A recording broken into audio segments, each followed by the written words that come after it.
All right, Jessica's back with a full look at your forecast ahead. Jessica, last time we spoke, it was so cold that the clicker was barely working. What's going on over there? Hopefully we've solved the clicker situation, and we're going to work on solving the temperatures as well, or at least improving them a little bit as we go through the next few days. There we go.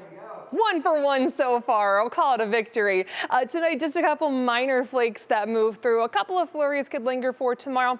Nothing that's going to really add up to more than maybe 1 to 2 inches for areas of the primary snow belt in particular. Not looking at any big accumulations with this. More of a nuisance than anything else.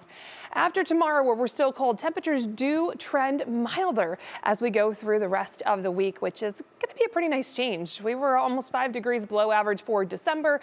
So far, we're starting January below average. We're going to keep those temperatures likely stuck in the 20s as we get into tomorrow. From there, though, we're back closer to average on Monday, and then we've even got some 40s in the forecast as we go through the rest of the week. And that's going to mean we actually get a chance for some rain rather than snow, particularly on Tuesday. And then again by Thursday and into Friday. Out there right now, we've got a quiet look across downtown Cleveland. With all the cold we've had, we've actually have some ice that's developed off the Cleveland shoreline across areas of Lake Erie. That lake ice has really shot up. It's now up to over 20%. But we are looking very cold across downtown Cleveland this morning. Everyone's sitting in the low to mid 20s for right now. We also have some very low dew points. So that means some pretty dry air in place at the surface. So we got a few areas of snow that are trying to show up on the radar.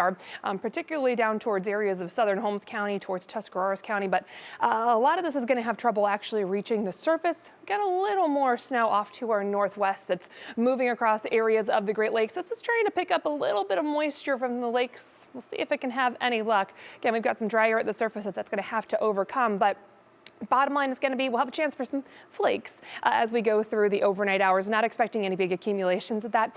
Temperatures are going to stay pretty chilly for tonight and tomorrow because we still have a lot of that cold air in place around the region. It's going to take a little while for that to kind of sort out. So as far as any accumulations go, most of us, well, especially areas south, not really going to see much of anything. Maybe just a trace locally, an inch or slightly more across areas of the primary snow belt, especially some of those higher elevation areas.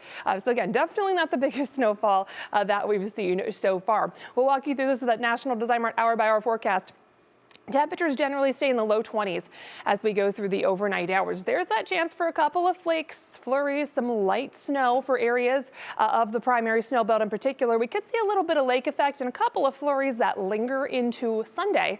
Sunday, we're still going to keep the clouds around for the most part, and we're still going to keep the chill around as well. We might get a few breaks in the clouds from time to time. And again, that chance for a couple of flakes is still not out of the question. Temperatures are still going to be struggling in the 20s, even if we get any of that sunshine into the picture. It's not really going to help us out too much for Sunday.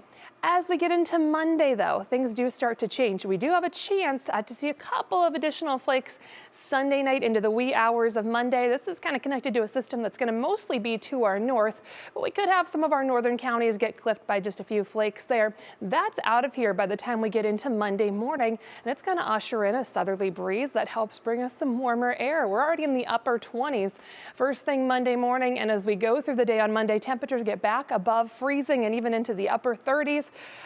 Those are going to be the warmest daytime highs that we've had in about a week by the time we get to Monday. So that's something to look forward to. Union Home Mortgage forecast temperatures again looking warmer as we get into the rest of next week. We'll get those highs back into the 40s. Do have the chance for some rain showers rather than snow, particularly on Tuesday and later Thursday into Friday.